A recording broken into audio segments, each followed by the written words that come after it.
4.5 ಪೈಸೆ ಇದರಿಂದ ಮುಂಚೆ 5 ಜನ ಅವ್ರು ಮಾಡ್ತಾಯಿದ್ರು. ಆದಾಯ ಕೂಡ ಈಗ ನಾನು ಜನವರಿಯಲ್ಲಿ ಹಾಜರಾದಾಗ ಬರೀ 60 ಇತ್ತು, ಇವತ್ತು 534 ಆಗಿದೆ, ಕಂಪ್ಲೀಟ್ ಆಗಿದೆ.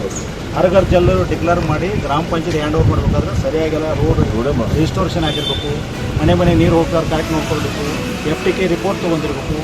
ಈ 3 ರಿಪೋರ್ಟ್ ಇದ್ರೆ ಮಾತ್ರ ಪಿ ಡಿ ಒಗಳು ಅದನ್ನು ಹ್ಯಾಂಡ್ ಓವರ್ ಮಾಡ್ಕೊಂಡು ಹೇಳಿದ್ದೀನಿ. ಇವಾಗ ಎಷ್ಟಾಗಿದೆ? 120 ಆಗಿದೆ. Work complete 534. ಜಿಲ್ಲೆಗೆ ತಾಲೂಕು ದೊಡ್ಡ ಚಿನ್ನ ದೊಡ್ಡಲ್ಮದಿಯಲ್ಲಿ ದೊಡ್ಡ ಚಿನ್ನೆಯಲ್ಲಿ ಸ್ಕೂಲ್ ನೋಡೋದು, ಅಲ್ಲಿ PHC ಸೆಂಟರ್ ನೋಡಿದೆಲ್ಲ. ಅದೇ ದೊಡ್ಡ PHC ಸೆಂಟರ್ ಎಲ್ಲ ಚೆನ್ನಾಗಿ ಮೇಂಟೈನ್ ಮಾಡಿದೆ. PHC ಸೆಂಟರ್ ಆಗಲಿ, ಸ್ಕೂಲಲ್ಲಿ ಕೂಡ ಹೆಡ್ ಮಾಸ್ಟರ್ ಎಲ್ಲ ಚೆನ್ನಾಗಿ ಪಾಠ ಮಾಡ್ತಾ ಇದ್ದಾರೆ. ಅಲ್ಲಿ ಯಾವುದೋ ಒಂದು ಇದು ನೋಡಿ ನಡೆದಿದ್ದಾರೆ, ಪ್ರಾಕ್ಟಿಕಲ್ ಮಾಡ್ತಾಯಿದ್ರು. ಮಕ್ಕಳೆಲ್ಲ ಚೆನ್ನಾಗಿ ಸಂವಾದ ಮಾಡಿದ್ರೆ ಎಲ್ಲ ಚೆನ್ನಾಗಿ ನಡೀತಾ ಇದೆ. ನೀವು ಅಬ್ಸರ್ವೇಷನ್ ಏನು ಲೋಪದೋಷ ಇಲ್ಲಿ ತನಕ ಯಾವುದು ಕಂಡು ಬಂದಿಲ್ಲ. ಈ JJMದು ವರ್ಕ್ ರಿಸ್ಟೋರೇಷನು ಅದು 2 ಹಳ್ಳಿಯಲ್ಲಿ ಸರಿ ಮಾಡಿಲ್ಲ, ಅದು ಇನ್ನೂ ಆನ್ಗೋಯಿಂಗ್ ವರ್ಕ್ ಇದೆ. ಅದನ್ನು ಅವ್ರಿಗೆ ಟೈಮ್ ಕೊಟ್ಟಿದ್ದೀನಿ, ಒಂದು 15 ಡೇಸ್ ಒಳಗೆ ಅವರೆಲ್ಲ ಕಂಪ್ಲೀಟ್ ಮಾಡಬೇಕು. ಅವರಿಗೆ ಸೆಸ್ 1% ಕಮರ್ಷಿಯಲ್ ಬಿಲ್ಡಿಂಗಿಗೆ ಅಂತ ಹೇಳ್ತಾರೆ. ಇವತ್ತು ಸಿದ್ದರಾಮಯ್ಯ ಸರ್ಕಾರಕ್ಕೆ ಯಾರ ಜೇಬಿ ಕೈ ಹಾಕಿದ್ರು ಸಾಕಾಗ್ತಾರೆ.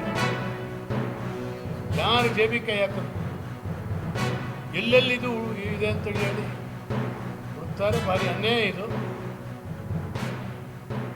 ಮೊನ್ನೆ ದಿನ ಟ್ಯಾಕ್ಸ್ ಇದನ್ನ ಎಲ್ಲ ಕೊಟ್ಟು ನೋಟಿಸ್ಗಳನ್ನು ಕೊಟ್ಟು ಮೋದಿಯವರ ಒಂದು ದೊಡ್ಡ ಆಶಯವನ್ನು ಬೆಂಕಿ ಹಚ್ಚೋ ಕೆಲಸ ಮಾಡಿದ್ರು. ಡಿಜಿಟಲ್ ಪೇಮೆಂಟಿಗೆ ಕಲ್ಲು ಹಾಕೋದು ಎಷ್ಟು ಚೆನ್ನಾಗಿ ನಡ್ಕೊಂಡು ಹೋಗ್ತಾ ಇತ್ತು. ದೇಶ ವಿದೇಶಗಳಿಂದ ಬಂದು ಅಧ್ಯಯನ ಮಾಡೋದು. ಇವ್ರಿಗೆ ಯಾರು ನೋಟಿಸ್ಕೊಡು ಅಂತ ಹೇಳಿ ಟ್ಯಾಕ್ಸ್ ಡಿಪಾರ್ಟ್ಮೆಂಟ್ ಇವ್ರದ್ದಾನೆ. ಈಗ ಮೈ ಮೇಲೆ ಬಂದ ಕೂಡಲೇ ಇದು ಸೆಂಟ್ರಲಿಂದು ಅಂತ ಹೇಳಲಿಕ್ಕೆ ಶುರು. ಸೆಂಟ್ರಲ್ ಗೌರ್ಮೆಂಟ್ ಎಲ್ಲಿ ಹೇಳಿದೆ? ಈ ಸಣ್ಣ ವ್ಯಾಪಾರಿ, ತರಕಾರಿ ವ್ಯಾಪಾರಿ ಇವರಿಗೆಲ್ಲ ನೋಟಿಸ್ ಕೊಡು ಅಂತ ಎಲ್ಲಿ ಹೇಳಿದ್ದಾರೆ? ಹಾಗಾಗಿ ಸರ್ಕಾರ ಮಾಡಬಾರದು ಕೆಲಸವನ್ನು ಮಾಡ್ತಾ ಇದೆ.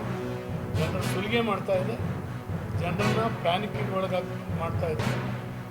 ಇದನ್ನು ಸರ್ಕಾರ ಸರಿ ಮಾಡ್ಕೊಳ್ಬೇಕು, ಇಲ್ಲದೇ ಇದ್ರೆ ಪರಿಣಾಮ